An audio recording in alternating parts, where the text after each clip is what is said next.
This afternoon we're having a special edition of Open Canvas with Mark, Eddie, and me, and I'm going to turn it right over to Mark because I am excited about what's going to happen here today. This is something I've been looking forward to, and I know Mark is looking forward to it quite a bit, aren't you, Mark? Yes, I am. So let's get into it. We have an hour with our very special guest, so let's get underway. A heartfelt thanks goes to Blythe Bates and Manzanita Carpenter at Inner Traditions for helping to arrange this interview. You see our guest frequently on Ancient Aliens providing thought-provoking commentaries, and he is joining us to discuss his new book, Gobekli Tepe, Genesis of the Gods. Trust me, you need this book in your library. Welcome, Andrew. How are you? Yes. Hello, gentlemen. I'm fine today, calling you from just outside of London, where it's now dark and rainy. So it's a very typical day here in England. Oh, all right, cool. So, you had unfettered access to Gobekli Tepe. Please help us to visualize, what the pilgrims or visitors would have seen as they approached the site during its heyday. Okay. Well, for those that don't know anything about Gobekli Tepe, the best way of looking at it is to think of somewhere that's very close to me, and that's Stonehenge. I mean, we all know what Stonehenge looks like.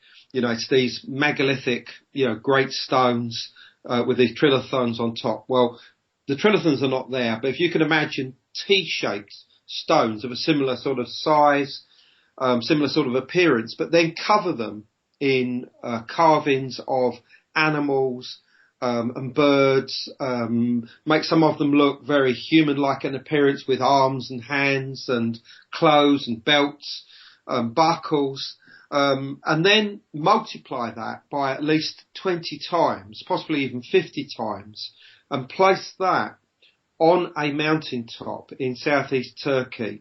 That essentially is what was constructed at this place called Gobekli Tepe, which means the hill of the navel being a point representing like the womb or the center of a world in the minds of these people that constructed it.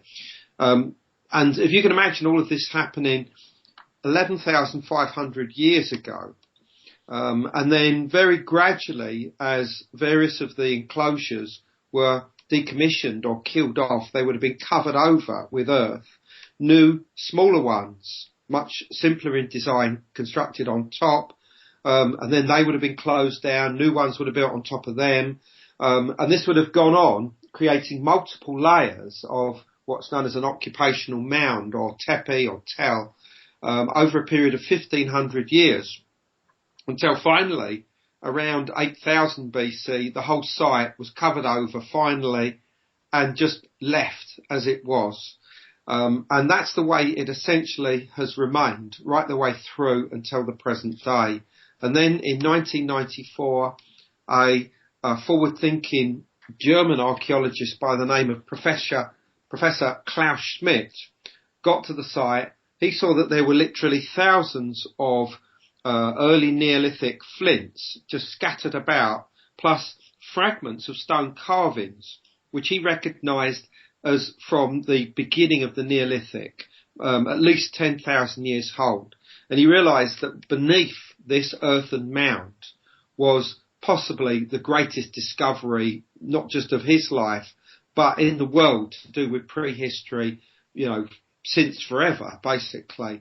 And he started to excavate at this time and continued to do so right the way through until his, sad death earlier on this year, where he died at the age of 63 of a sudden heart attack in his home country of Germany. And that's, changed everything there really, because he was the spokesman of Gobekli Tepe. And, with him not there anymore, nobody's quite sure what direction everything's going to go. But it's a beautiful site. It's revealing the most incredible mysteries, which I'll talk to you about. And you can go and visit, it today. I mean, it's open to the public. You can get in there. And the more time goes on, the more important this place becomes, the more it will become almost like a museum as opposed to an archaeological site. So you really need to try and get there sooner than later if you want to get there. But, that's the basics of it. Obviously, the who built it, when and why, we'll get on to.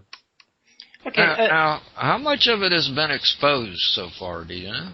Well, the estimates, they've done the geophysical surveys, these radar-related surveys, and they suggest that perhaps as little as 1/10 has been uncovered so far.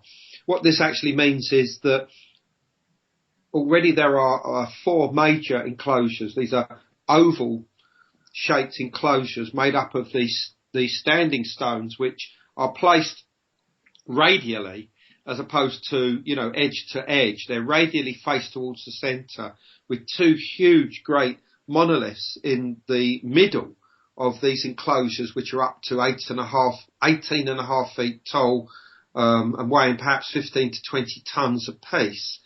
There's at least 4 major enclosures, but they reckon that there could be another 20 like this to be uncovered on the site.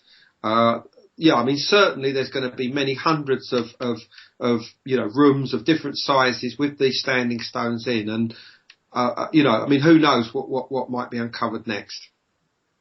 Okay, Andrew, you have in your book that as people walk around the T's, that the animal carvings are all on the right-hand side. So basically, no. The actual animal carvings are on both sides of the main stems of the stones, but they're only on the right-hand side of the faces of the T-shapes themselves. So basically, what this suggests is that if somebody was perambulating, i.e. moving around stones, if for them to actually see the carved, high reliefs on these stones the best, it would have been advisable to do it in a clockwise direction.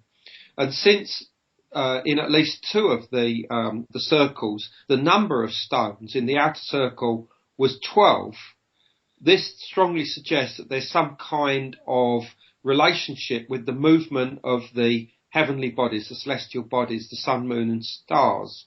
Particularly the sun and the moon, at least, because obviously we know that they rise in the east, they go round in the southern part of the sky if you're living in the northern hemisphere, which obviously Gobekli Tepe is, and they will eventually set in the west. That carves out a movement which is, clockwise. And of course, it's obviously the same movement of a shadow if you have a gnomon and create a sundial. So there's something cosmological, celestial, relating to the movement around these. And that starts us off by suggesting that there could be some kind of astronomical association here as well, perhaps to do with the stars. And what we find is that the main enclosures are all aligned roughly north-south. In fact, they're just slightly off north towards the north-northwest, but also obviously just slightly off south to do with the south-southeast.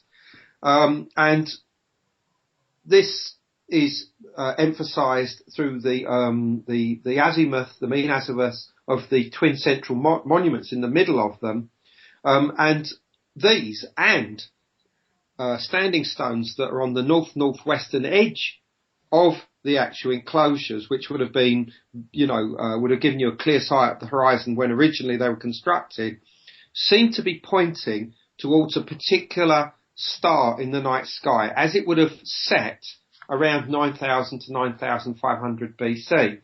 And this is the bright star Deneb in the constellation of Cygnus, the celestial bird or celestial swan, also known as the Northern Cross. It's obviously one of the main constellations of the night sky, the northern night sky, and it's very prominently placed over the Milky Way, at the exact spot where the Milky Way forks into two separate streams, with a dark area down the middle of these two separate streams, which we know as the Great Rift, or Dark Rift, also known as the Cygnus Rift.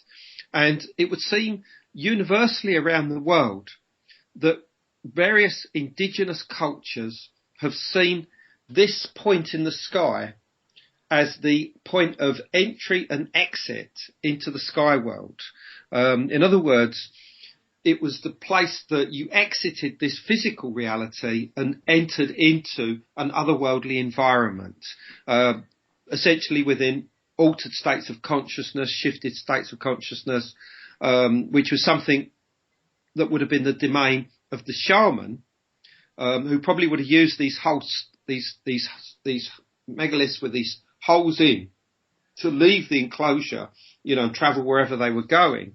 But also, of course, it's the place where the souls of the dead were seen to leave this world and enter the other world. In other words, this was a stargate, quite literally, the main stargate in the sky, the main portal into another dimension, if you like. Now this opens up a connection with the Mayans, doesn't it? It does indeed, because the Mayans would seem to have had a special interest in the Great Rift or Dark Rift. They saw it as the river of to the underworld. And when we say underworld, we're not necessarily talking about somewhere beneath the ground. The underworld, which they called Zilbalba. And Zilbalba was the place where the souls would reach upon death. But the road that they had to take to reach it stretched between where the sun crosses the Milky Way in the area of Sagittarius and Scorpius, along, which is where the Great Rift starts, by the way, up into the Milky Way, along the Great Rift or Dark Rift, until you reach Cygnus, which was seen as almost like a point of beginning, a point of transformation, or a point of rebirth. And it was there also in ancient Egypt. The ancient Egyptians had this belief in a sky goddess called Nuit, spelled N-U-T. And she was personified in the sky as the Milky Way, as seen in the northern hemisphere. So, in other words, she was seen as this goddess stretched out over the earth in naked form. And it was believed that the sun was swallowed by her each night and passed through her body along this tunnel-like underworld known as the Duat, and gained rebirth in her womb, and was reborn, obviously, through her loins. And both her loins and her vulva and womb were all in the vicinity of the Cygnus constellation. So the sun regained its birth at this point, and then it was seen to fall between her legs, which were the two streams of the Milky Way, until it reached the ground, i.e. the horizon, in the area of Sagittarius stroke Scorpio, where, obviously it would reappear first thing in the morning. That was their belief. So this is part of a universal idea that Cygnus was the place of cosmic birth and death in the sky. That's very significant, and it's a belief which probably goes back at least 17,000 years.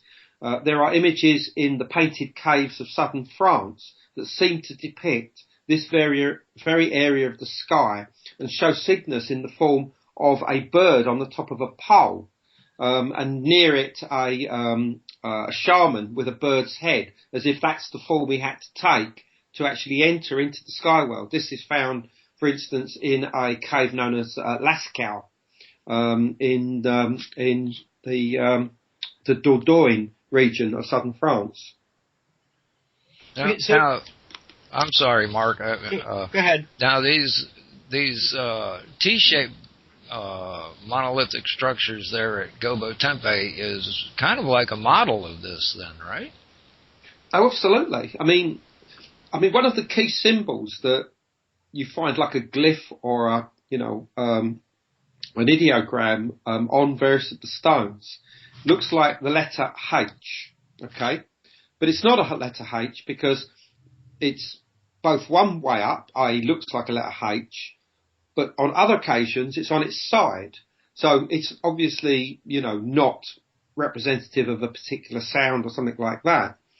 And what this probably shows is two T's, two letter T's, if you like, joined together end to end. And each of the bars represents a world. This world and the other one representing the other world. And the connecting bar between them is that link, that crossover, that jump between this world and the next. And because this is there, it becomes their symbol of transformation, of change, the ability of the shaman to go from this world to the next. And that same symbol is found in Mesoamerican tradition. It's seen amongst the Maya, that the shape of their ball courts, where they had these, games possibly with human heads, were actually in the shape of a letter H that also represents, this contact between this world and the next. But also, it's found in places like Pumaponca in Peru. It's there within some other type Mexican, traditions. You see it in ancient codexes and things like this. So it's a pretty universal symbol, and I think that it's about transformation from this world to the next. So yes, the actual T-shaped pillars themselves are part of that transformation. In other words, the stem is the journey and the T is the other world. But there is another alternative which is probably equal as valid, and that's that the T represents a head of the individual, that the body of which is the stem of the actual stone. And we know this because many of the stones have anthropomorphic features, human-like features. They have arms in high relief around that sort of like bend round the flat face of the stone and join in on the narrow face of the front of the stones as hands. And in fact, one of the actual pillars in enclosure D, which is the biggest and oldest of well, not the biggest, probably but the oldest and most complete of the enclosures at Gobekli Tepe, that has a belt around its middle, just below the hands. And on this belt are various ideograms or glyphs, and it ends in the front with a belt buckle. I mean, like something that you might wear with a pair of Levi's today. And on this belt buckle is a U shape with this circle with three prongs coming from it, which I think is another cosmological symbol and almost certainly represents a comet. And we'll come on to the significance of the comet shortly. Okay. And this was Gobekli Tepe was also built towards the end of that Younger Dryas mini ice age, and so we might as well start including the comet information too, since that is seems to be part of the symbolism we find on the pillars.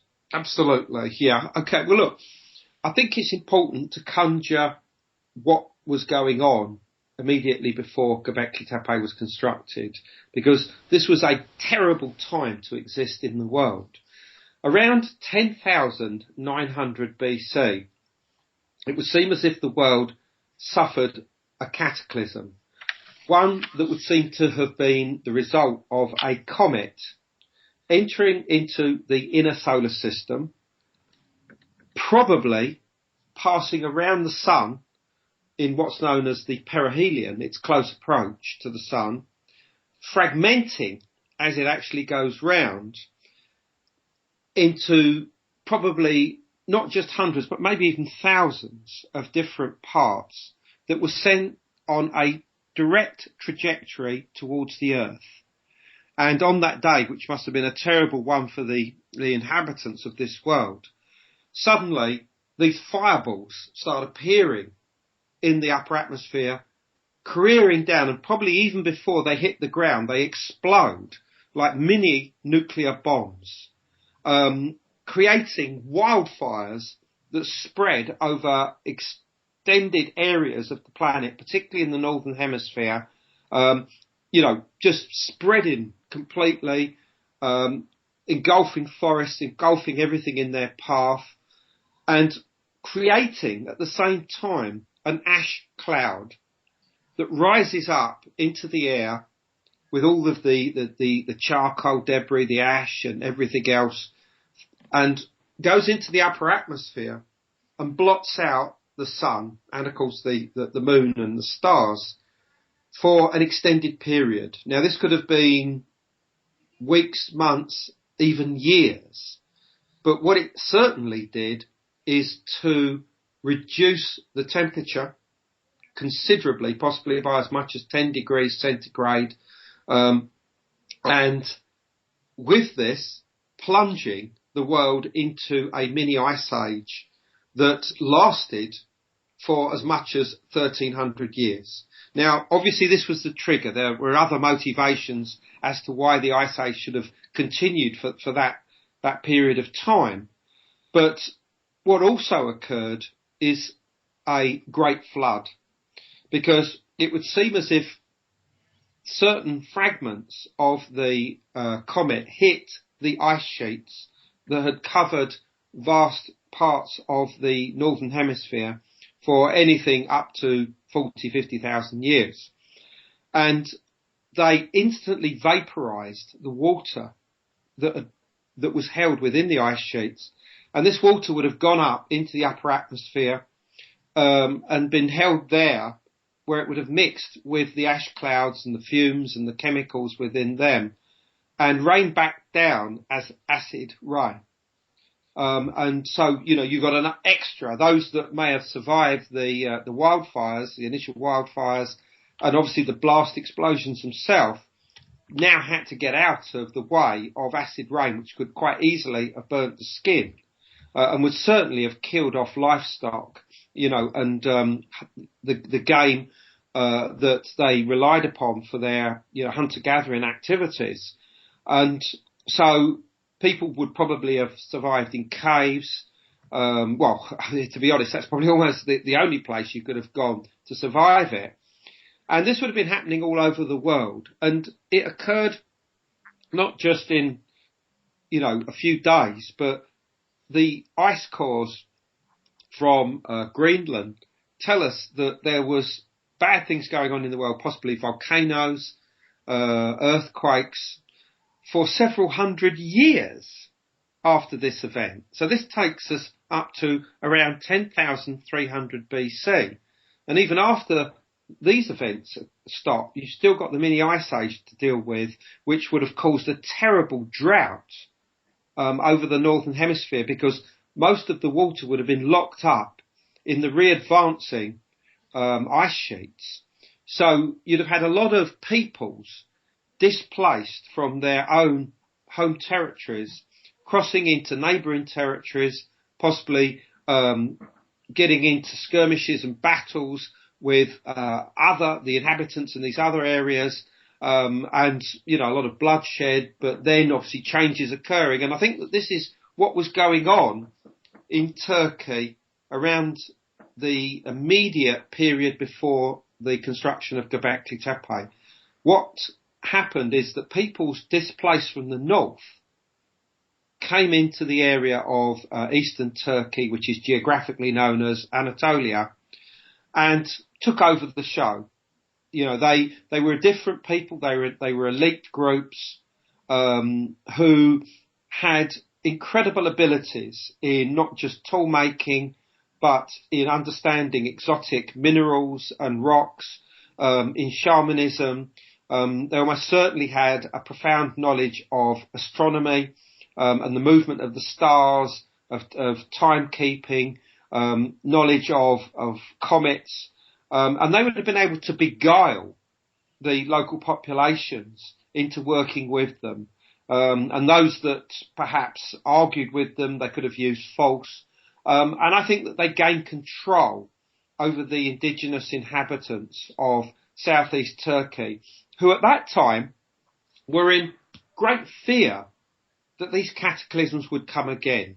Every time they saw a comet appear in the sky, they would have been in fear that another cataclysm was about to occur, because that would have been their symbol for the beginning of something bad going on. And these incoming peoples, I think, said to them, look, hey, don't worry about it. We've got a way to remedy all of this. All you need to do is listen to what we tell you, do what we tell you, and it'll all be okay. And part of this remedy was the supersizing of religious or cult shrines, which up to that time had been, very small, maybe a few stones used here, probably wooden posts and things like that. Now they had to be supersized, megalithic in size, gigantic stone monuments that acted as portals, quite literally, into the other world, and this other world existing somewhere beyond the constellation of Cygnus, right where the Milky Way forks into two, the place that was seen as the point of entry and exit to the sky world. And also it's important to remember that a matter of 5,000 or 6,000 years before Gobekli Tepe was constructed, that the constellation of Cygnus had actually been top of the pile. It had actually been the pole star, the brightest star in Cygnus, Deneb, had been pole star. So you would have seen each night not only the stars of the celestial swan or the Northern Cross spinning round and around in the sky, but attached to that would have been the Milky Way, like this huge, great propeller on an invisible cosmic aircraft, spiraling around in the sky right in front of you, if you lived in the Northern Hemisphere, meaning also that the Milky Way would have come directly overhead, north to south, every night, which would have been a fantastic sight, because not only would it have been directly ahead, but the Great Rift or Dark Rift would have been overhead as well. So if you see things as like, as above, so below, you can understand how, by looking directly up into the sky and seeing Cygnus and the Great Rift directly above you, you might be able to reflect that down on the landscape with features that either existed, like mountaintops or hills, which you could see as in some way representative of that, or maybe islands in the middle of north-south running rivers. But also you could start creating monuments on the ground that represented Cygnus and the movement or the positioning of the Milky Way. And there's no question that before the time of Gobekli Tepe, that the veneration of stars and the moon was much more important and much more significant, particularly to magic and shamanism and spirituality, than the sun. The sun was a latecomer. Almost certainly people did not start venerating the sun and aligning their monuments to the sun until towards the end of the construction phase at Gobekli Tepe, probably between about 8,000 and 9,000 BC. Because what we find, very interestingly, is that the later, smaller, more simpler structures at Gobekli Tepe are all lined towards either the sun at the time of the equinoxes or the sun at the time of the solstice. The earlier monuments are all aligned north-south towards the stars. And why would they want to make this change? The answer is the Neolithic Revolution. And this was the introduction of agriculture, most specifically, around 9,000 BC in the very area of Gobekli Tepe. Excuse me. I do apologise to your listeners. And I was getting too excited telling you this story. But this is good. We're loving it. So agriculture necessitates the sun ripening the crop so that you get a good harvest. That's something that would have not have been necessary to have been aware of when the hunter-gathering lifestyle was still in force, which would have been there when the greater, larger enclosures at Gobekli Tepe were constructed about 9,000 to 9,500 BC.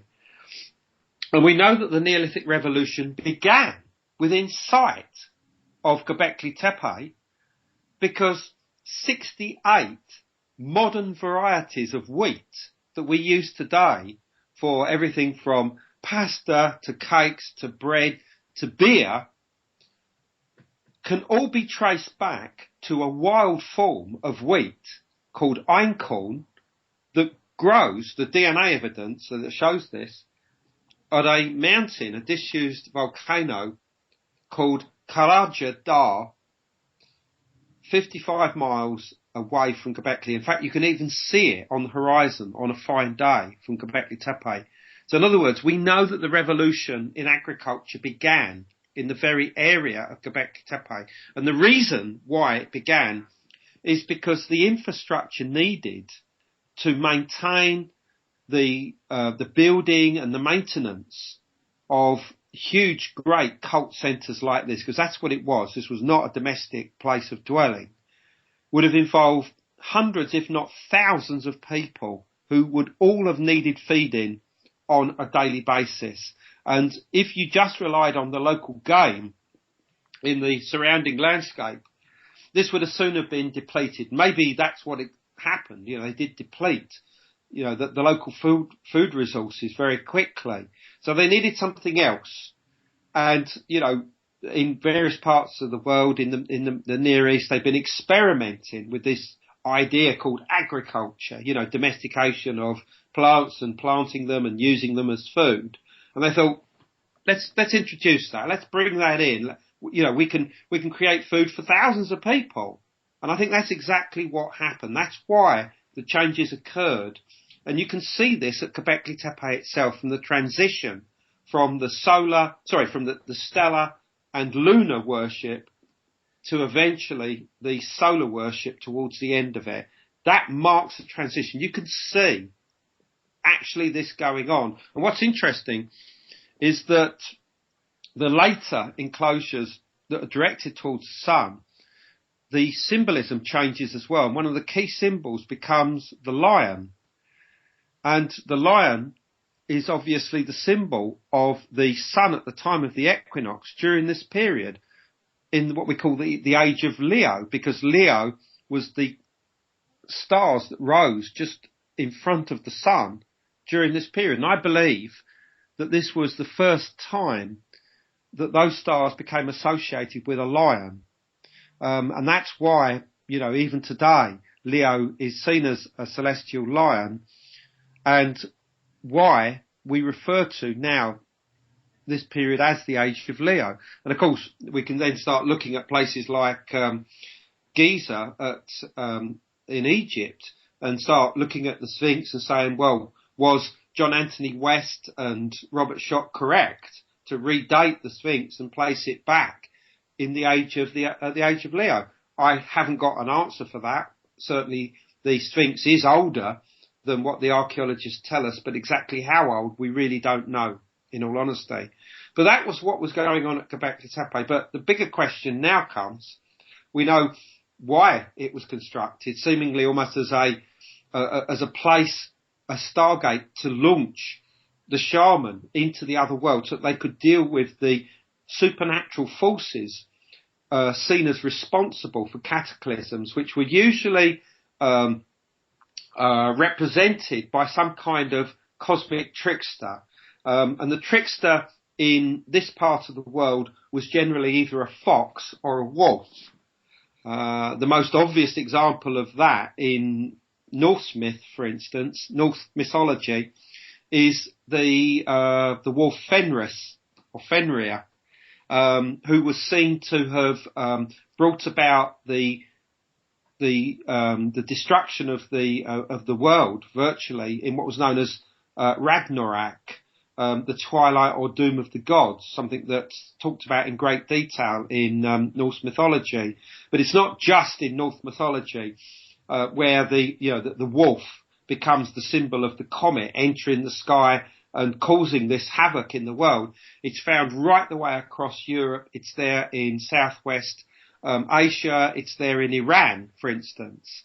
And I talk about all of this in the book and show that, you know, the symbol of the comet entering into the inner solar system was represented as some kind of supernatural animal, you know, seen in terms of either a fox or a wolf, because they were seen as the trickster animals. I mean, even in Native American tradition, for instance, the main trickster is the coyote, and also the fox. You know, they're the things that do mischief, and bad things occur afterwards. And that's exactly how these cataclysms were seen in the area of the Middle East at the time of the construction of Gobekli Tepe. So that's it, really. I mean, there are obviously probably other functions as well for Gobekli Tepe, but I think what we need to start coming on to now is who were these people that turned up at Gobekli Tepe? And you're going to be describing the people who migrated from the north into Anatolia. Okay. Absolutely. Mark and Andrew, before you go any further, can you tell people where they can find your book and your website? Yes. We go any further? I mean, we're getting really into it, and I'm really enjoying this. Okay. Right. Well, the book's Gobekli Tepe, Genesis of the Gods. You can get it from Amazon. You can get it from Barnes and Noble. You can get it directly from my website, which is www.andrewcollins.com, or hopefully any good bookshop that you go into. You know, everything that we're talking about today is in that book. And I mean, it's a long story because we know when this occurred. We know perhaps why Gobekli Tepe may have been constructed, but the who is the bigger question now.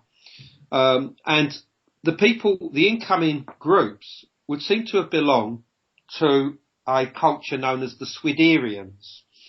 The Swiderians occupied a vast region from the Carpathian Mountains in the west, in the area of Poland and Romania, right the way across to the area that we now know as central Russia, where the big rivers flow, such as the Volga and the Don River. They were on these rivers, and they had the most incredible, sophisticated stone tool technology. They were wolf shamans, they were fox shamans, they were also reindeer hunters, but they were also descendants of a very advanced culture known as the Gravatians. And these people, interestingly, had been experimenting with agriculture as early as 30,000 years ago. And they had a fully developed goddess worshipping cult, producing these Venus statues, which are so familiar to us from the Paleolithic era. And they were wearing tailored clothing, that was incredibly sophisticated. They were using the needle, possibly as early as 30 to 40,000 years ago. They had as much as 30,000 years to develop in civilization before we even reached Gobekli Tepe. And so this knowledge almost certainly reached into southeast Turkey at this time. But there's something else that's very important about these Swiderians, because it would appear that they were hybrids.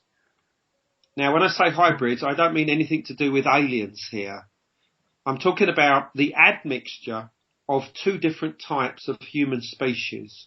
One, ourselves, Homo sapiens, who are known as anatomically modern humans generally, and Neanderthals.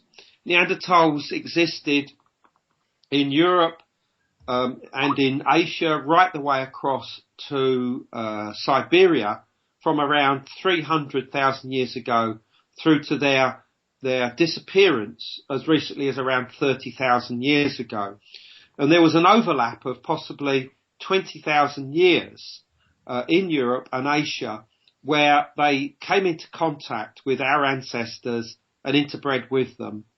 And the mixing of these two different types of people created something new and special.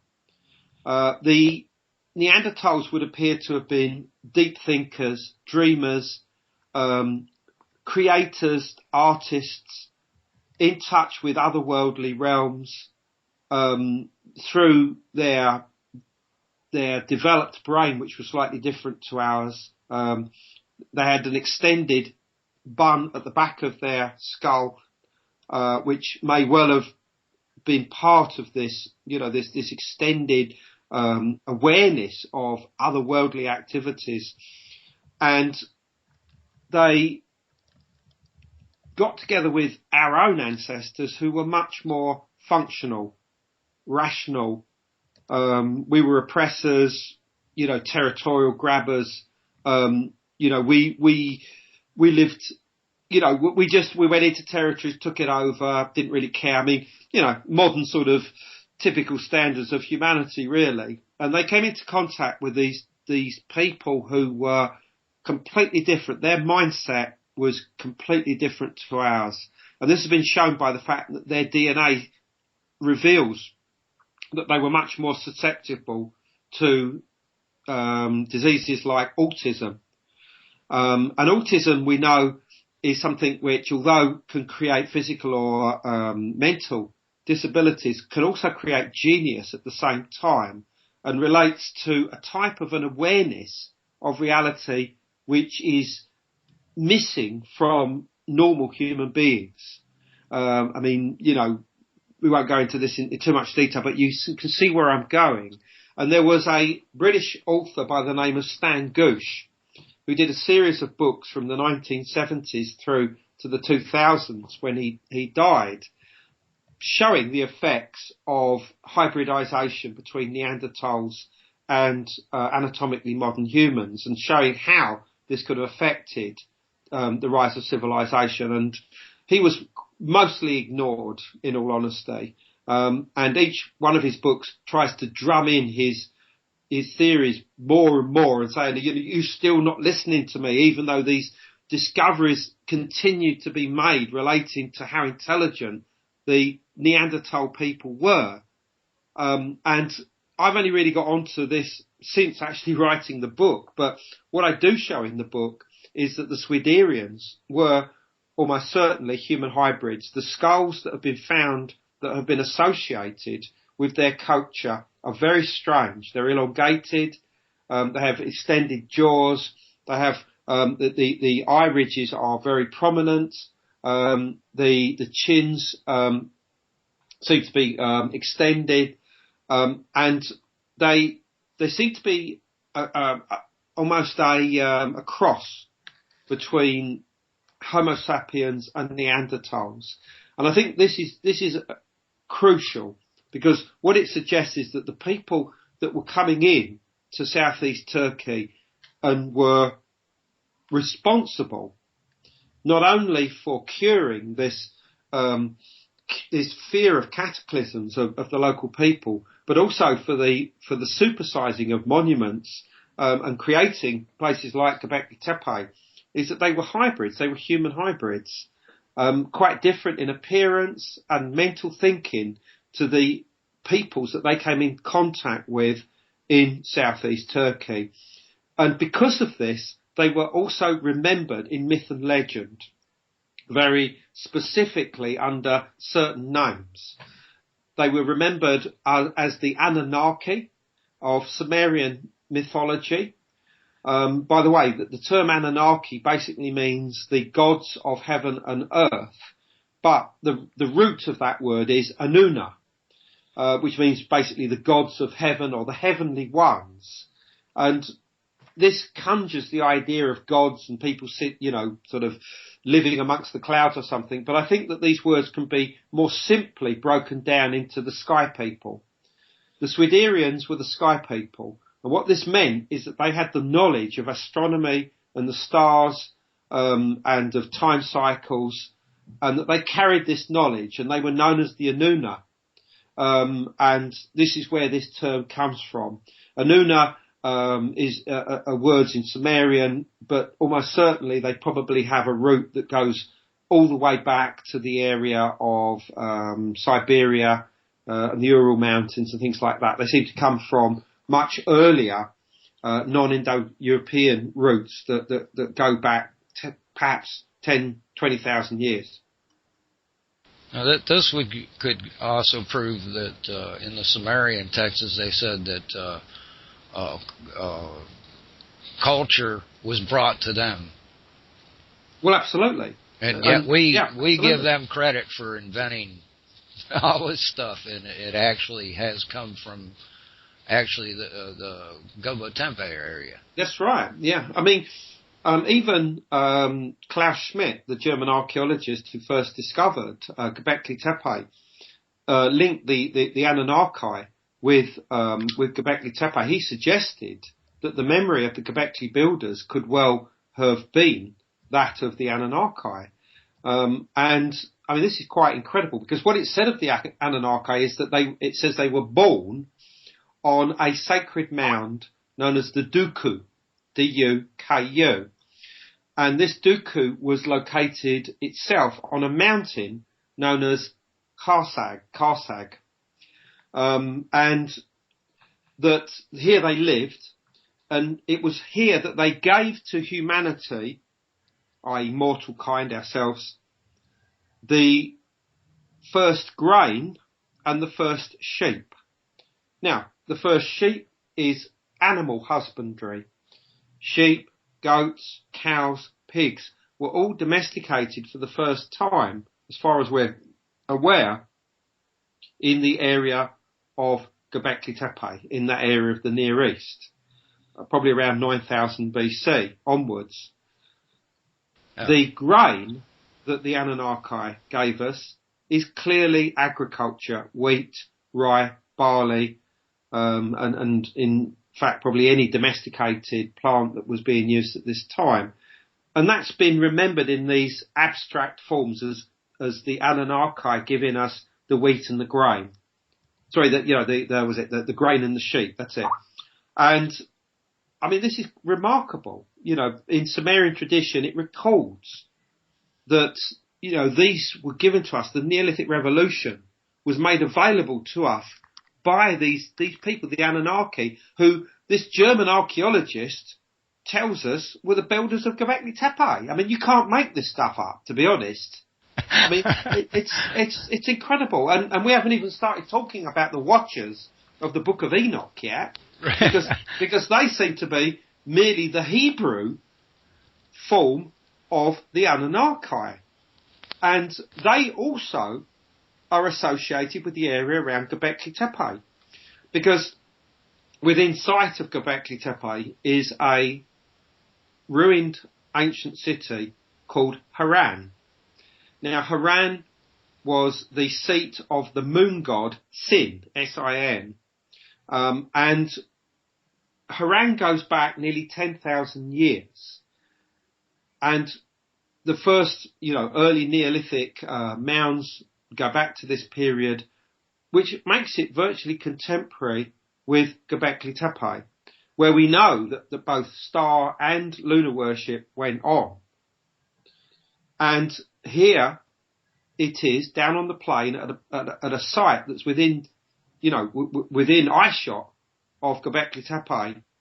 And here is it going on down here. But more importantly, it said that the founder of the Chaldeans or Sabians, the people that inhabited Haran, the founder, his name was Canaan, not the one that we know from the Bible stories, but a different one, but certainly part of the same tradition, that he discovered a stone stela, that's an inscribed stone slab, on which was written the astrology of the Watchers, and that this became the foundation of the star worship of the Sabians and Chaldeans. In other words, that which was preached at Haran itself.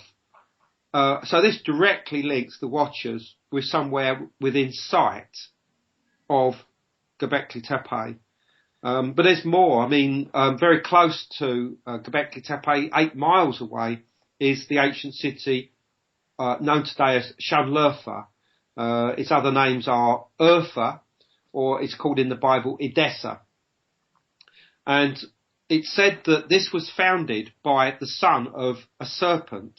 And the way that it's written and the name of this serpent, it's quite clear that this serpent is one of the Watchers, as described in the book of Enoch, because they also are essentially referred to as walking serpents in there, or having the faces like vipers.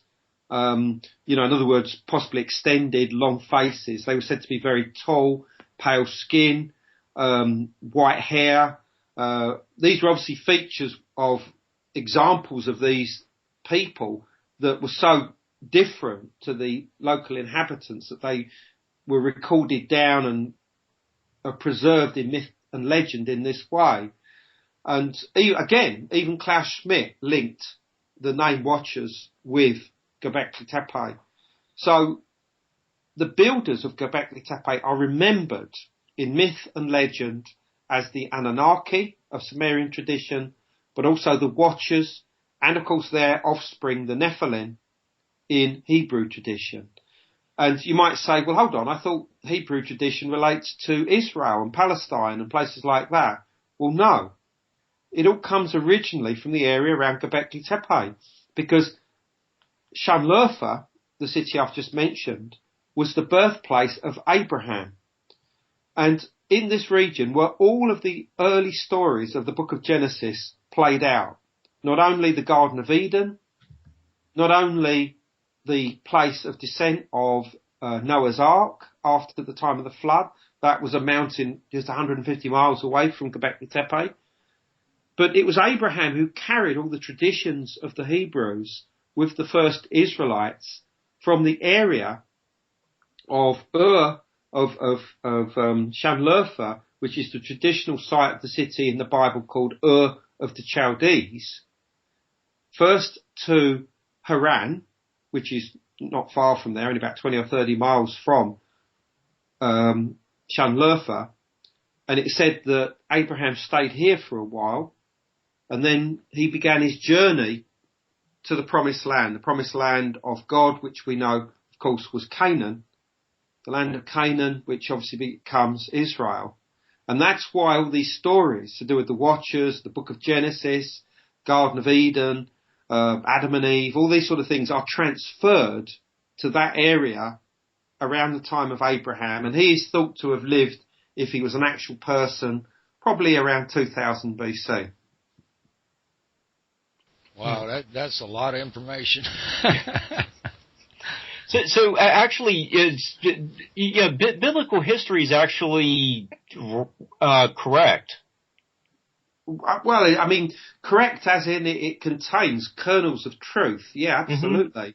Mm-hmm. And those kernels of truth relate to early human civilization, who gave us that civilization, the geographical localities involved, i.e., the terrestrial paradise or the Garden of Eden, which, remember, the book of Genesis tells us was located where the 4 rivers of paradise take their rise. Now, 2 of those rivers can easily be identified as the Euphrates and the Tigris. The other 2 are a little bit more difficult to pin down, but basically they almost certainly rose somewhere in eastern Turkey from the candidates that we've got, which means that the area of the Garden of Eden, the terrestrial paradise, was only about 150 miles from Gobekli Tepe itself. And that's remarkable. And once again, even Klaus Schmidt suggested that Gobekli Tepe was a temple in Eden, on the edge of Eden itself. And if, say our station owner takes us all on a field trip to Gobekli Tepe, we can go into the museum there and see some of these like snake-like sculptures. All that's visible to the public. Absolutely, it is. Although Shanlurfa Museum, which has many of the T-shaped pillars which they've, found on the surface, which they removed, plus many other portable works of art that have come from Gobekli Tepe. Were in the museum. The museum is temporarily closed because they're building a brand new museum right in the centre. Huge, great museum, going to be second in size only to the main archaeological museum in Turkey, which is Ankara, the capital. And that should be open this spring. And we, if any of your listeners are interested, myself and my colleague Hugh Newman, we're doing tours out to Gobekli Tepe and to the museum at Şanlıurfa and to Haran and other sites locally. Where can they find information about that? That's on the website, www.andrewcollins.com. Just look at the news page. You can see the links there. You can find out all the information. We're also going to Peru next, Peru and Bolivia, with Brian Forrester, the expert on the elongated skulls, next June, which you can come along with us. And also we're going to Angkor Wat next spring, at the time of the spring equinox. So all the information for all of this is on the website. So have a look there. That's way cool, I think. I envy you. Thank you.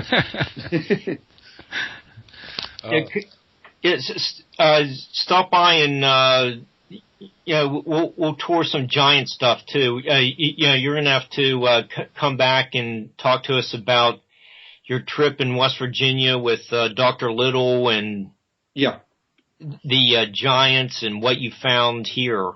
Absolutely, yeah. Well, I mean, just did a few.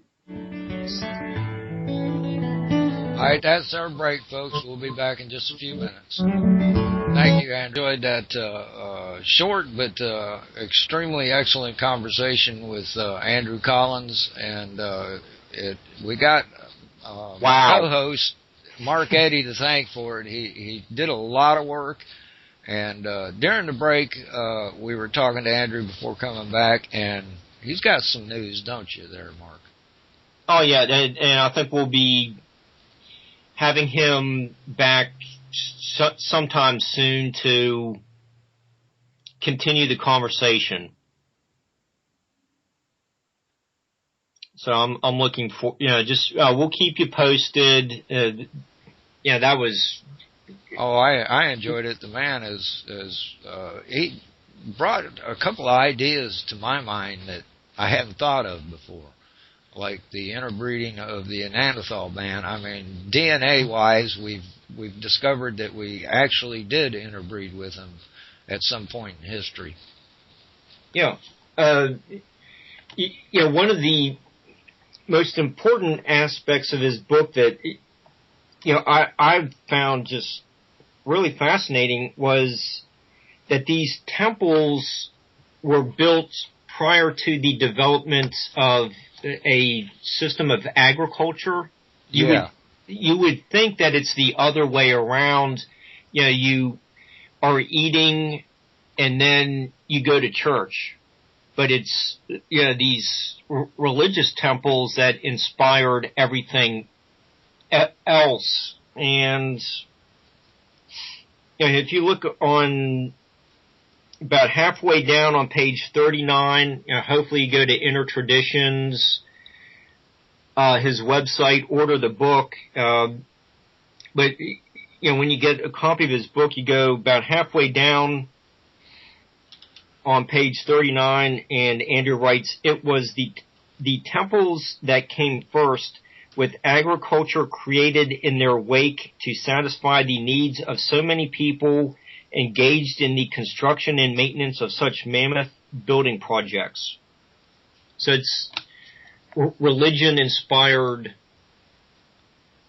agriculture. Yeah, that really kind of surprised me that, that I could see where it, with genetics genetics, we can tell where these grains came from. One thing we didn't get to mention is, I'm probably going to pronounce it wrong, is Mojo de Janeiro, where the city that's underground is. which is not far from Gobekli Tepe. Is that Mohenjo-Daro? Yeah, there you go. Okay. I can't get it right. I practice, but it don't do no good. Well, see, that's supposed to date somewhere around the same period, too, you know. I wonder if it was built in order to keep from getting hit with these meteors. It's a good point.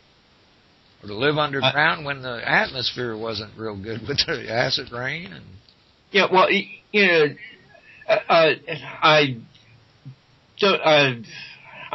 can't find the quote in his book just on the spur of the moment, but I know Andrew does have in his book, you know, about this, you know, comet that you're discussing, and you know, he does mention that it could have been some even more terrifying event than that comet that burst over Russia a couple years ago. Oh yeah, that wasn't nothing. Yeah, it blew out windows and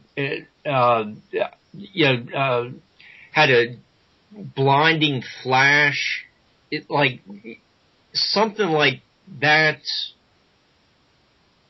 It seems like it happened, but it was far more terrifying than the several YouTube videos that capture it from people in Russia, and it left that like black mat of film on the soil throughout the region. Well, you know that around the same period of time, there was a Clovis people here, and they believe that they're calling it a comet, but it was probably a piece of a comet that come down in the Midwest and did the same thing. Yeah, I know Andrew does bring up the Solutrean culture may have inspired the Clovis people. It's a good possibility. So, and the Solutreans, you know, were around, you know, doing their thing in Western Europe, and then the Swidarians that Andrew discussed it came out of the northern areas. You know, I guess maybe the Solutreans took to the seas to get away from it, and they interacted with the Clovis people here in America. So, you know, that was an interesting aspect of his book too. We've been joined by one of our other hosts and producers, Steve Charvesy. Hi, Steve. Hey. How's it going? I actually didn't know you were on the air, but you know what? I don't mind. How's it going, Amad? How's it going, Mark? Pretty good. You missed a good show. Oh, I'm sure I did. We just had Andrew Collins on. Oh, Andrew Collins. That's right. I know his name. What's his subject matter? What's his claim? Well, he was talking about Gobekli Tepe. He's on Ancient Aliens. Yes. A lot of the times. Oh, very cool. Very cool. Haven't watched Ancient Aliens. And I've been on air at this time for the last 6 months. You haven't listened to my show? Dude. Shame on you. I got so many personal interests happening over the weekend that I rarely register the schedule of the weekend. I'm just messing with you, man. I love you. I love you, Matt. Love you, Mark. Yeah, Mark normally ain't on with me, but it was a special edition of Open Canvas today. Alrighty. Andrew Collins. So, what's your take on it? You think we're far older than what they tell us? I'll follow that under duh.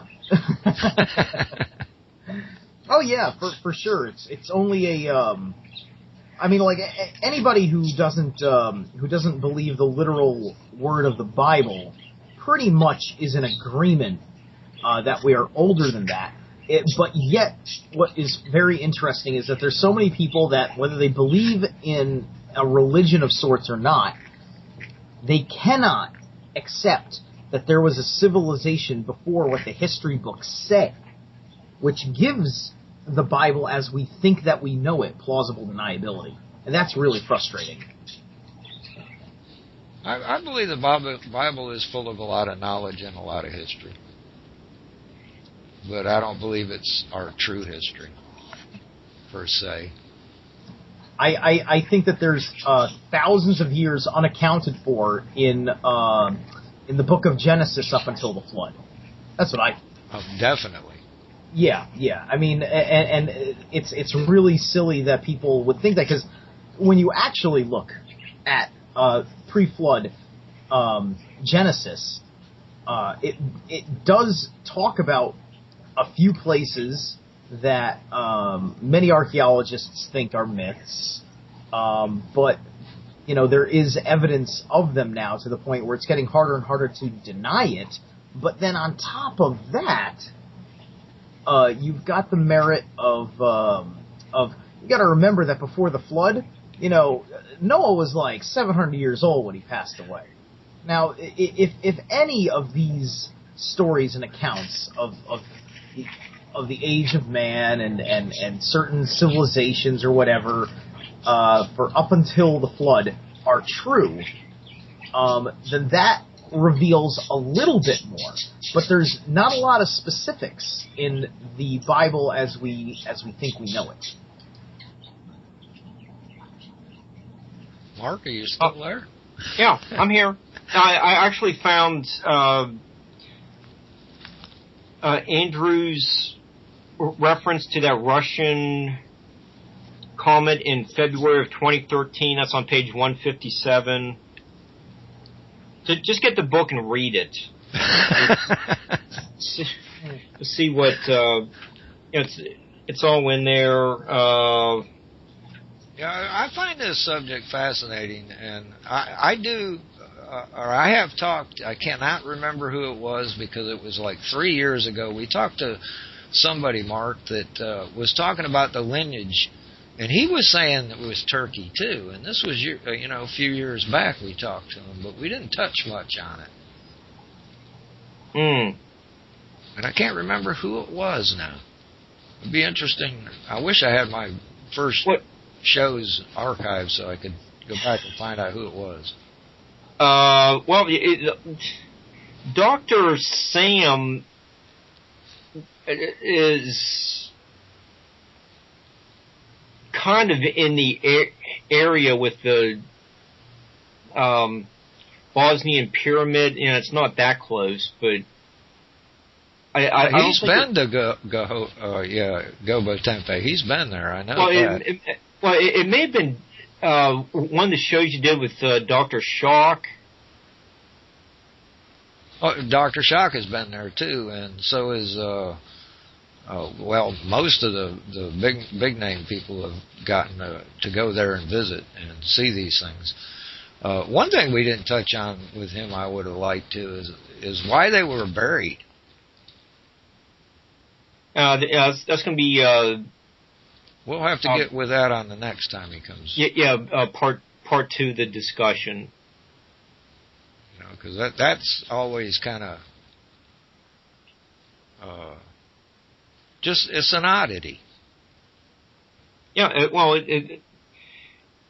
the information in Andrew's book makes us we have to reevaluate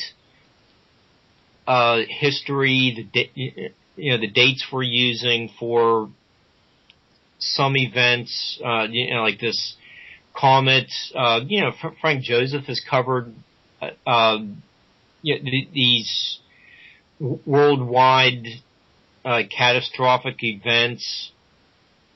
Andrew just covered it with this comet. I think Frank and quite a few other people discussed floods. So that's something, these scholars are basing their work on something that is out there, like this black mat of dirt found down so many feet. Well, we got the K2 boundary that goes all the way around the world from ancient ancient times. Yeah.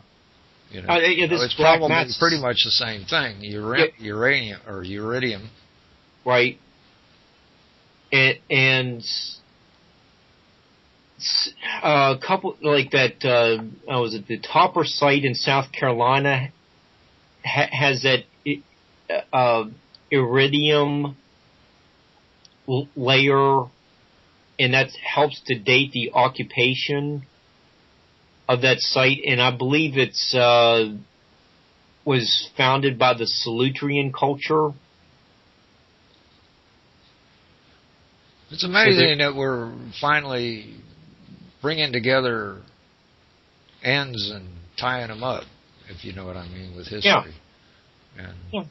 That's what modern technology can do.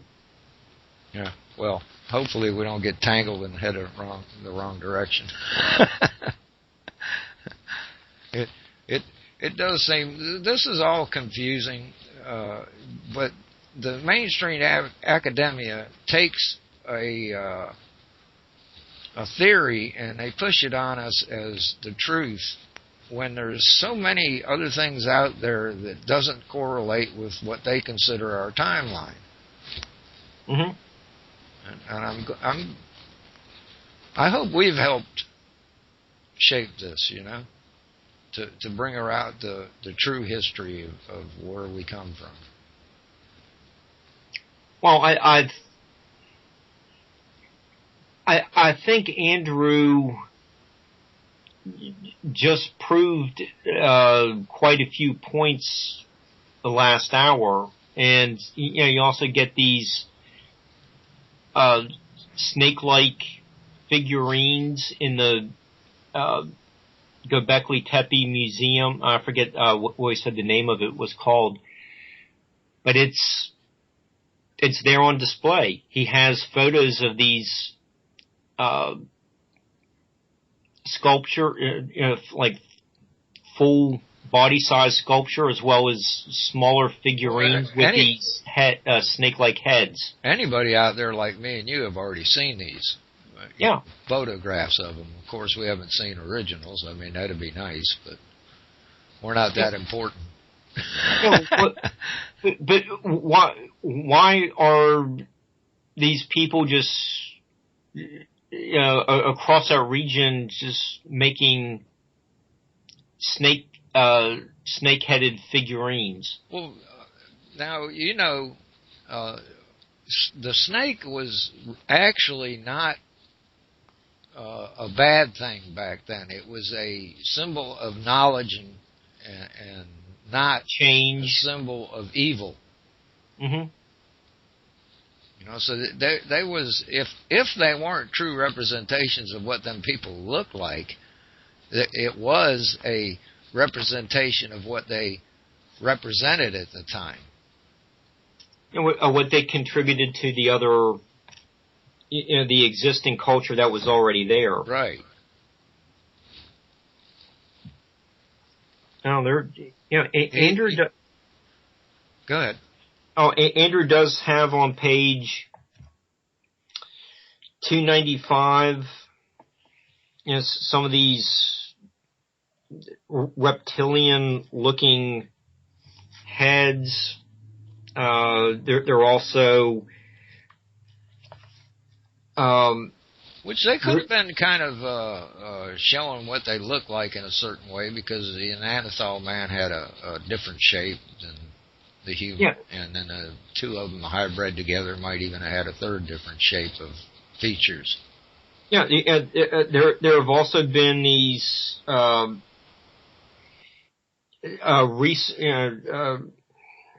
sculptures made in the last 20 years or so of these people from the north, where they do look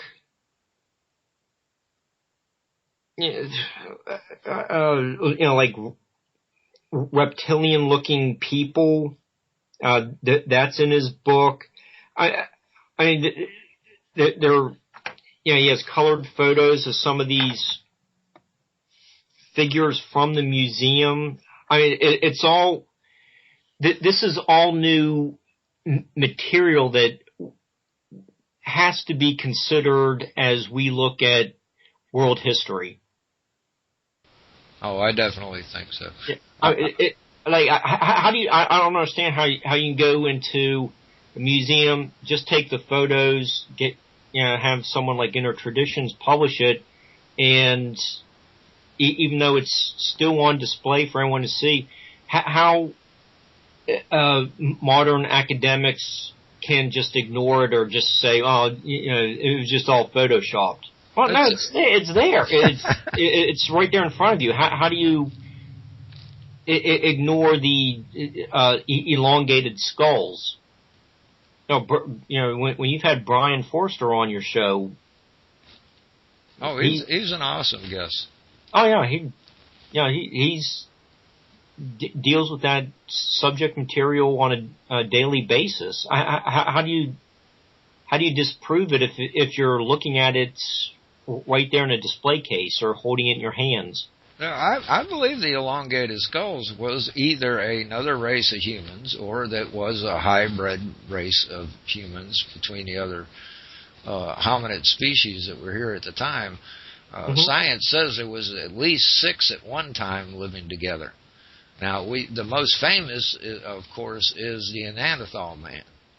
That's the one that was last with us. Mm-hmm.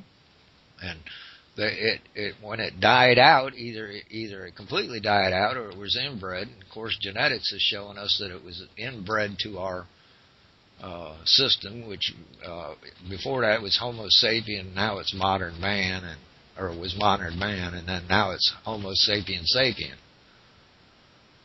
Yeah, it changed the classification. Yeah, it used to be the Cro-Magnon man. Right. Well, that was another one, that could have existed at the same time or been part of us. They're just not really sure. Yeah. Well, I think Andrew G. in like an hour. Oh man, he raised all kinds of questions for me. and we only just scratched the surface of the book. I had to put my microphone on mute and sit on my hands. Yeah, it's like, that was just a quick overview of a nearly 400-page book, but it's a very well constructed book. Lots of photos in there. It's a very scholarly work. Oh, definitely. I can see he's done his research. Now, I'm not going to pretend to read his book. I haven't read his book. You know that, Mark. Yeah. And I know you have. You just finished it this morning, as a matter of fact. Yeah, I'm going to read it, believe me. Yeah, but, what makes Andrew's information more official is that he was there. Right.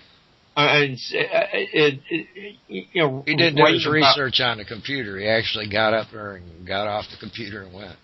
Yeah, and there are photos of the book in the book of Andrew, and he has his arm around Klaus Schmidt, the German archaeologist who was supervising the dig at Gobekli Tepe. Yeah, he's talking with the insiders. He was there.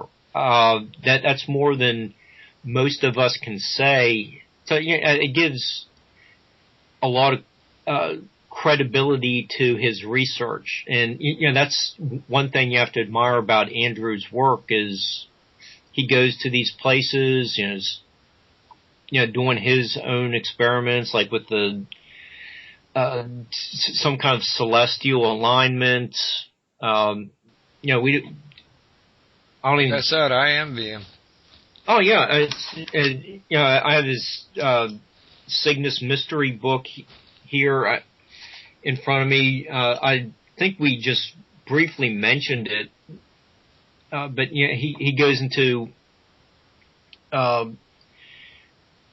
the Cygnus constellation's importance to prehistoric cultures in a lot more detail in that book. But Andrew has been to most of these places he's writing about. There are photos of him at Wayland Smithy. He's been to the Newark earthworks that we discuss on this show all the time. He brings so much credibility to what he's writing about that you have to take him seriously. Oh, I definitely take all this seriously. Mm-hmm. I do know that our beginnings are shrouded in mystery. I don't believe we'll totally know the truth before what took place before Gobekli Tepe. See, how did we get to that point? Were we? I myself, I believe we were far more advanced than we are today at one point in our history, but we were knocked back to the Stone Age. Could this meteor that he speaks of be what knocked us back to the Stone Age? Could be. Obviously created the mini ice age. Right. And some cultures have myths that Venus was a comet to begin with. We could have just had a close encounter with Venus at the time when it was moving into its celestial orbit now. There's cultures that say there was a time when there was no moon. Could the moon be a piece of this? Well, that's interesting. See, it opens up hundreds of questions for me. Yeah, well, since we only had an hour, Andrew spent maybe a minute discussing how Gobekli Tepe is directly related to the Lascaux cave. Oh yeah, and, France. And that's the one in southern France where you see all those like charcoal outlinings of hands and buffalo. Oh, some of the oldest cave paintings there are, and they weren't just charcoal. There was all kinds of mediums involved. There was all kinds of colors. Them places are closed down. You're not even allowed to go in there anymore. And they're pretty awesome. If you can ever get a chance to check out some of the photography of it, it is well worth the search on Google. Yeah, I mean, but there's, those are what, like 25,000 years old, right? And Gobekli incorporates some of the same ideas from these caves in southern France. Well, there's some kind of exchange of ideas going on in this, the Mediterranean area to what would be considered the Near East. This is really a fascinating topic of world prehistory. Well, see, I don't doubt that we had what some people would call mind reading or telepathy or something like that, that we were able to communicate with people at further distances, without just our minds. Now, I'm not talking about just walk up and read somebody's mind, but, a global consciousness that we could all tap into at that time. Mm-hmm. I think that's one of the things that our modern world has not taken away from us, but made ourselves hide the fact that we are able to do these kind of things, because out of convenience we turn to them for stuff. We don't stay connected with our spiritual selves. Well, I think the prehistoric people obviously made that a more central part of their lives than what we do today. Today it's the football game coming on. Yeah. And he was talking about the night sky, well, you get where we come up with the idea of the witching hour. Now, I'm not saying anything bad about witches in general. Now, that ain't what I'm saying, but that was the time in the middle of the night, and that would have been the time that the dark rift would have been between them pillars. Right, and one of the things we didn't get to is some of these pillars have holes drilled through them so that people could look through them as some kind of sighting on this the Great Rift in the Milky Way. So it was obviously very important to the religious thought of that time. Right, and see, like he said, when a comet throughout the ages, when you seen a comet, it meant something bad was going to happen. Yeah, you also had Halley's Comet appear at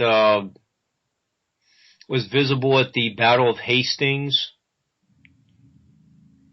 and there were prophecies about, well, obviously one side's going to lose, so but it was part of the mindset of the time around 1066 that this is a bad omen, and one side did lose. So, and it is included in the is it the Bio Tapestry? Yeah.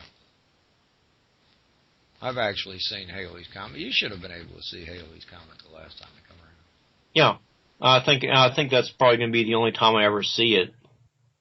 Saw a Hale-Bopp comet too, but I didn't have to wear the purple purple tennis shoes to see that, so I survived. I'm not sure if it was Hale-Bopp or the other one. I seen one of the comets and a full moon at the same time over a riverbank where I was like 25 miles from any house. And it was the most awesome sights I ever seen. Was that one? I think, was there a Japanese named comet somewhere in the last 10 years or so? Is that the one you're talking about? I can't remember. Kohoutek? I don't remember. Just can't remember the name of it. I could probably sit down and figure it out, But it was one of the most awesome things I've seen, and I can imagine what early man thought about seeing something like that in the sky. I mean, their television at night was the night sky. Mm-hmm. I mean, that's why they become so good at astrology. They had nothing to do at night. So keep guard and stare at the sky. But that, I think that's just part of the human condition is, connecting with what's beyond you. Well, like he was saying, that it could be that the Neanderthal were more spiritual. Yeah. The shape of their brain, they were more apt to be more spiritual. And we might find out here with science that might have been true. Well, I just trying to survive during the Ice Age would probably make you think that you are being protected by some kind of creator. You would have to hope. Yeah. Anyways. Yeah. I'm sure.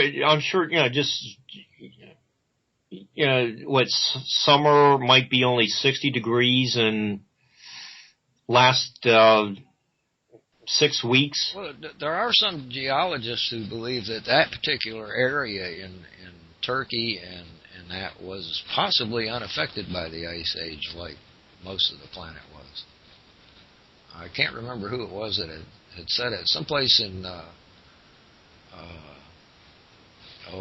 Romania, too, was believed to have been untouched during that period.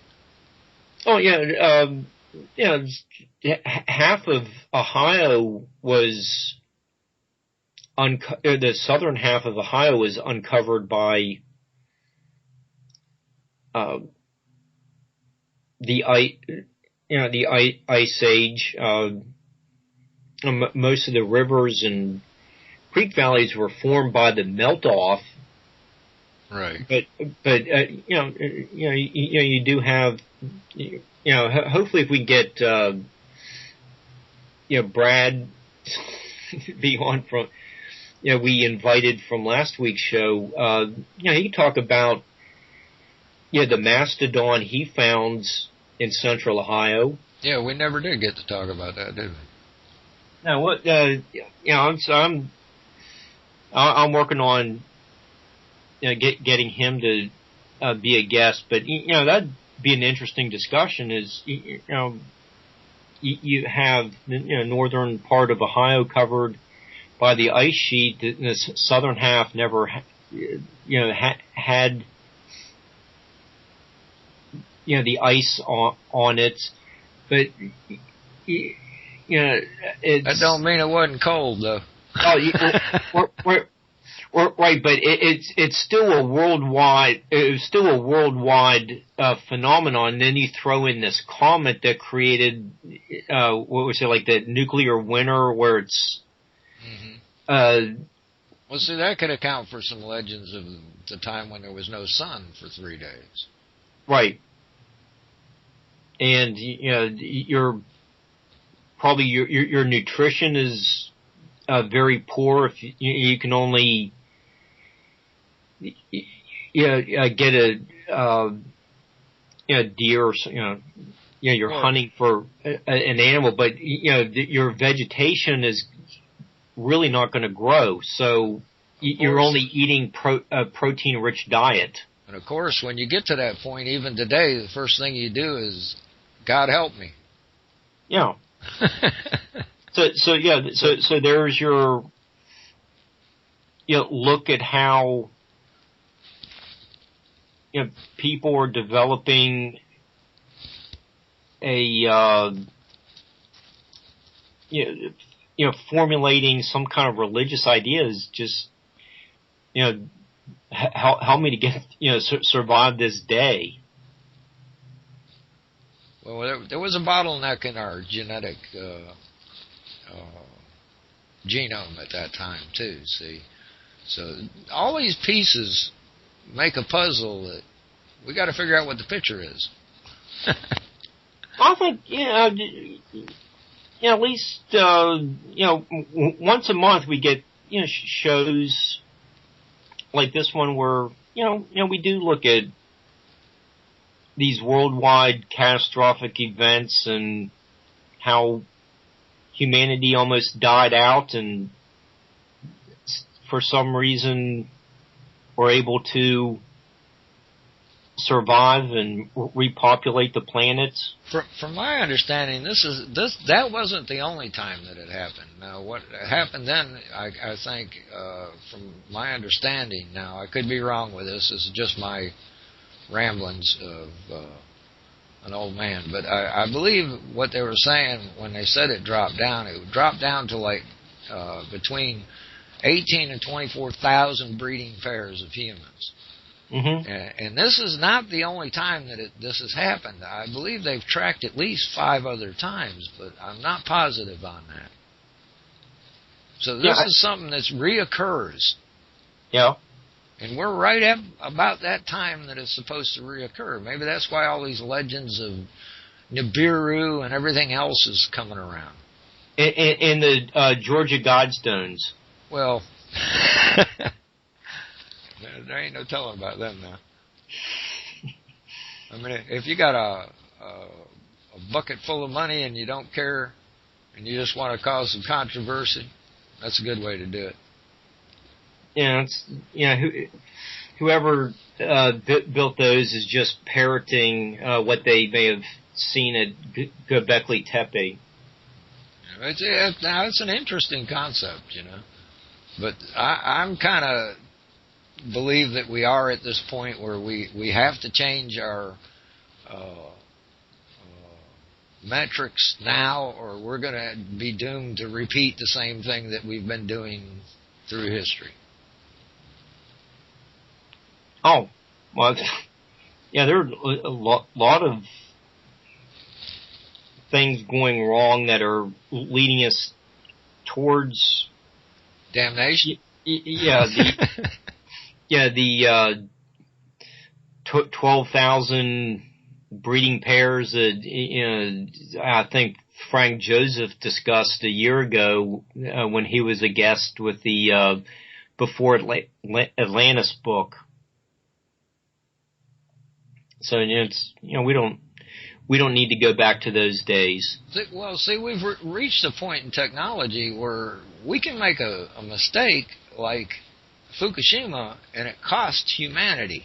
Now, not everybody's going to die from radiation poisoning. The fact is, 10 to 12% of the people will not die from it. They'll survive it. Mm-hmm. There's always a percentage. I don't care what the disease is out there or what mankind does. There's somebody out there who is immune to it. Yep. It's in their DNA structure. There's been reports of somebody in China who is totally immune to radiation. Well, so some people get poison ivy, others don't. Right, and this is the way that's how Mother Earth continues, is by diversity. Mm-hmm. So, no matter what we do, we're going to start over again. I don't believe we have the ability to completely wipe out life on Earth unless we blow up the whole planet, and I don't believe we're quite to that point yet. No, I'm not. I'm not really concerned about the nuclear war kind of stuff that we would have, a lot of the listeners would have grown up with in the 60s and 70s, but we have Fukushima seems like that's a real threat. That is a big threat. Yeah, but there are a bunch of other. Most of it's man-made. There's nothing we could really do about a comet, but these man-made things we can control. Well, I believe we can too, and it's just that, and the natural disasters happen. That's all there is. Like I was saying earlier today about Ebola, we have pandemics. It happens. Yeah. It is a fact of nature, regardless of the steps you take. It happens. It happened with the Spanish flu, even though we didn't have airplanes. It still crossed the oceans in a matter of no time. Mm-hmm. And the Black Plague is a good example. That thing spread through Europe like wildfire. Yeah. There were no airplanes. No, that was just transported on ships. They just didn't realize that there was a bacteria in the fleas. At the time, they didn't believe there was such a thing. Yeah. But instead of it, being an airplane, it was just ships at that time. It's just humanity's people-to-people contact. Need to get goods from one place to another. That can't be stopped. But anyway, I hope some of this information has made people think today. I'm sure it did. I'm already looking forward to part 2. Me too. And during the break, he sure sounded like he really wanted to come back. He enjoyed it, I think. And I enjoyed having him here at Mark, and I want to thank you for getting in contact with him. I'm glad you got to meet him a couple weeks back. Oh yeah, he's just a very nice guy. Just for being one of the people who appears on a regular basis on one of the most popular TV shows, Ancient Aliens. That's come out in I don't know the last 20 years. Maybe maybe Ancient Aliens is about the inheritor of the X-Files popularity. It fills that void. But for Andrew to be on our show after helping to build that TV show into what it has become for 7 seasons now. It was a real treat, and it's just he's just a really nice guy. At the meet and greet, at the conference center, just a real, just like a normal guy. You got to meet Giorgio too, didn't you? Yes. I just talked to him for a little bit, and Eric von Daniken. Yes. Hugh knew. Hugh wasn't speaking, but he was there. Anyways, but all those guys. I got to talk to them. In the hotel's restaurant prior to Saturday's meet and greet, and all those guys were just like real people, and it really wasn't any kind of arrogance. It really wasn't arrogance, ego or anything like that. We were just sitting around talking. You just, if you weren't aware of the show, you would think that, these guys are, really knowledgeable about, ancient cultures. Hey, you might ask, it's like, college professors or something like that. You wouldn't know that they were, they're not autonomous. Stars of a major, TV show. So that was very nice. The difference I find about these people than college professors in general is a college professor is set in his ways. He's going to teach you a curriculum a certain way, and that's all there is to it. Now these, inflexible. Now the people who are doing research today have an open mind, and they take things into consideration, which I find extremely refreshing. Well, when you read a lot of these books, you do see where some of these researchers do say, it is my hypothesis, we are speculating. It's, including that makes the book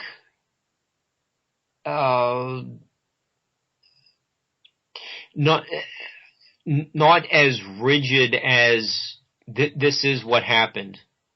I don't think you. The difference between a belief system and an opinion system.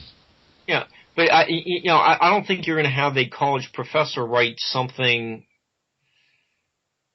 like Andrew did, where there's some wiggle room for interpretation. When you look at, say, the comet drawings or the carvings on the pillars, it could be open for interpretation.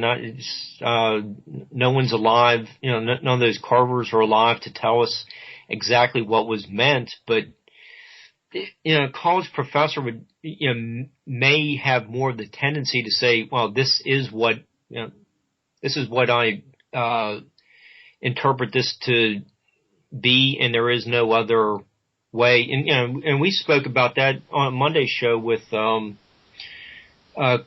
Chris Finneyfrock. Is the reluctance of some people to say, I don't know. Right. And next time we have Andrew on, I guess we can always ask him, like, what do you think about using the phrase "I don't know"? Well, that just proves that you're not all knowledgeable. I mean, you have to. You have to keep an open mind when dealing with stuff that's happened thousands of years ago, because the people weren't dumb like most people would think. Of course, they're not technological as evolved as we are in these cultures, but that doesn't mean they were stupid. Right? They looked at things different. Yeah. No, just they would probably have no idea about communicating through just the keyboard we have. Well, they didn't have the use. They didn't have the need to. Yeah, we wouldn't understand what their mindset was by looking through these holes drilled through the Gobekli Tepe T's and looking at the Great Rift. I mean, their culture and our culture are completely different, but it doesn't mean one's dumber than the other. It's like, we just don't have that experience focusing on, learning from each other.